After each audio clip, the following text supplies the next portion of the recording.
Let's, again, real talk it out. Welcome to the vlog of the one and only Jamie Jones. Hi, it's been a while. I don't even know how long. It's been too long. Way too long. I've been so busy the last couple months. We moved into a house. We have been in weddings. We have been in Oregon. We have been a surprise trip for my birthday, 27th birthday, woo, in Seattle to see my sister. Eureka, this weekend we're gonna be gone. It has been insane, but I'm back. It's been a long time, and you know, honestly, I love vlogging. I love, you know, talking, dancing, whatever, but honestly, I've been going through a rough time, a rough season, as you would say, but honestly, rough season to mean that there's just something new to come, and that's what's going on. And so I just wanted to share a little bit, wanted to real talk out my journey with you. I celebrated my 27th birthday. I'm 27. I still feel like on a good day I'm 22, and I feel like I'm still, I look maybe 18, but I still feel young, which is good. On some days my hip hurts, my back hurts, and I still feel old. But as I turn 27, what I like to do, my twin sister Libby, shout out, what we like to do on our birthday is ask birthday questions, and we do it with all of our friends and family. We always say, what do you see yourself from a birthday from now, or what did you accomplish this last year? And this one was hard, and I know everyone says you're young, but honestly 27 is a hard age. I'm kind of in my late 20s now, and this last weekend we celebrated our 5-year anniversary of being married. 5 years. That's a big deal to me. That's 5 years. That's a long time. It's been a great 5 years, but again, 5 years, and I have an almost 2-year-old in 2 months.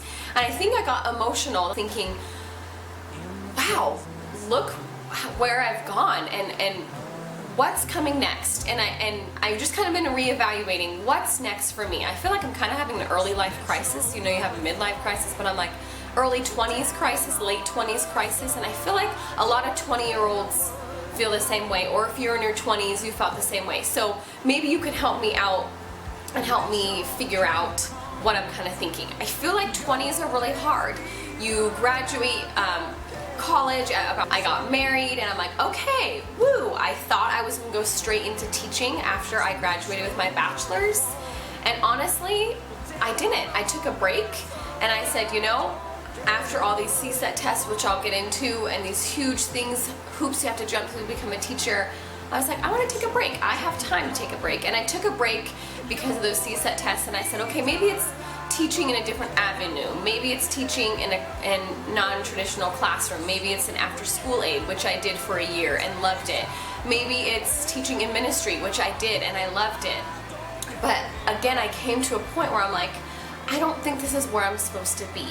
And I'm kind of at that place now. So let's real talk my real heart issues if you really want to hear. But I just wanted to connect because I feel like a lot of you and a lot of my friends feel the same way, that are the same age as me, or a little bit older, a little bit younger. I feel like 20s are your hardest years because you think, I thought a good 10 years ago I would graduate college, I would be in my career, I would have my career by now and making somewhat of good money, and woo, and I would be a mom, and I would work and have kids and be fine. And you know, it's not anything that I ever thought it would be. But you know what? I came to the grips just the last couple days on being that's okay. It's okay that it's not what I wanted it to be, not what I expected it to be, because I wouldn't be who I am today if I didn't go through what I've gone through the last 5 years since I've graduated college, which is crazy. So with that being said, I love fitness. I'm a Beachbody coach. I've taken a big break this summer because I honestly was asked the question, hey, have you thought about going back and teaching in the classroom? And I honestly really had a gut check, and I was like, no way. And then I really thought about it, and I'm like, I don't know, maybe. Am I ready? Am I smart enough? Am I qualified enough? I've been out of the classroom for so long. Can I? Am I capable of doing it? I think that's a big question. Am I capable? Am I smart enough? Am I motivated enough? Am I qualified enough against everybody else? And honestly, it's so hard because the worst critic is me, is my own obstacles, is my own struggles with myself.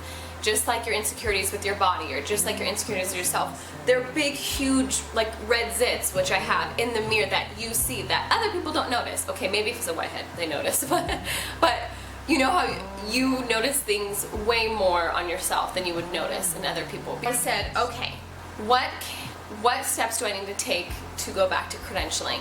And if you even know anything about credentialing and teaching in California, it's crazy and rigorous and somewhat ridiculous, not bashing on the education program, but it's hard to get into. You have to pass 3, if you want to do multiple subjects, 3 big subtests, as well as the CBEST, in order to teach in the classroom, and that's 4 months in a classroom, shadowing a teacher, and then you get your preliminary credential, and then after that you have to get hired on and do 2 more years of BITSA, they call, with a mentor, in order to get your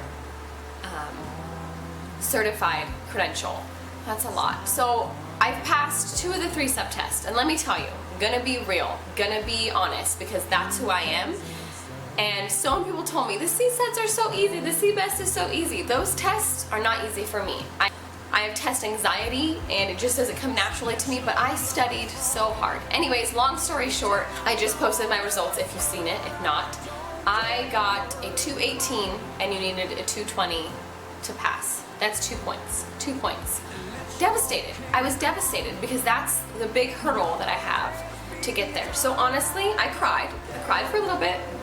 Not gonna lie, gonna be real talk. I cried.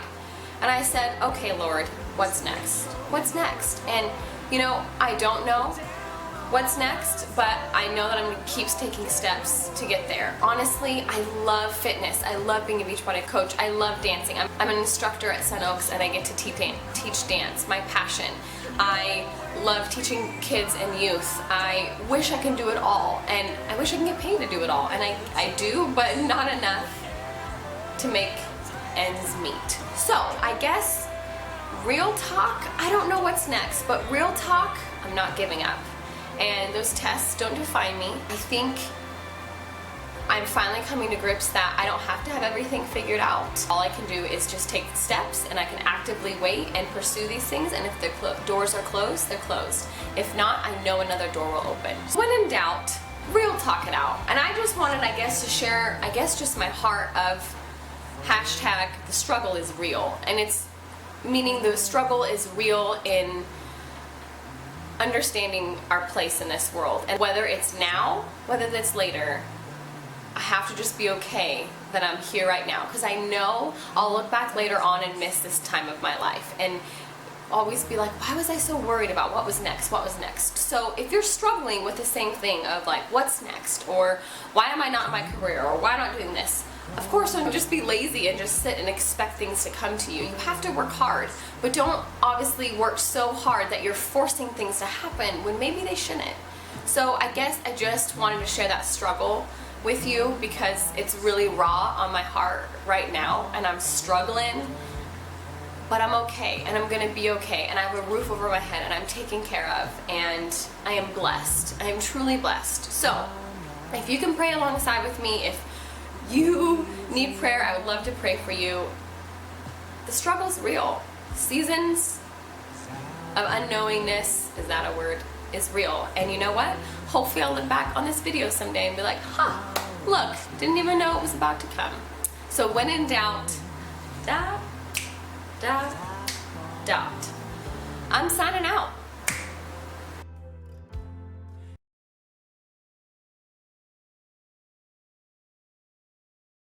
Actually, it's Dicam. You know those nasty things in your mouth? Things like that. My hair's blowing in the wind because there's a fan, like Beyonce.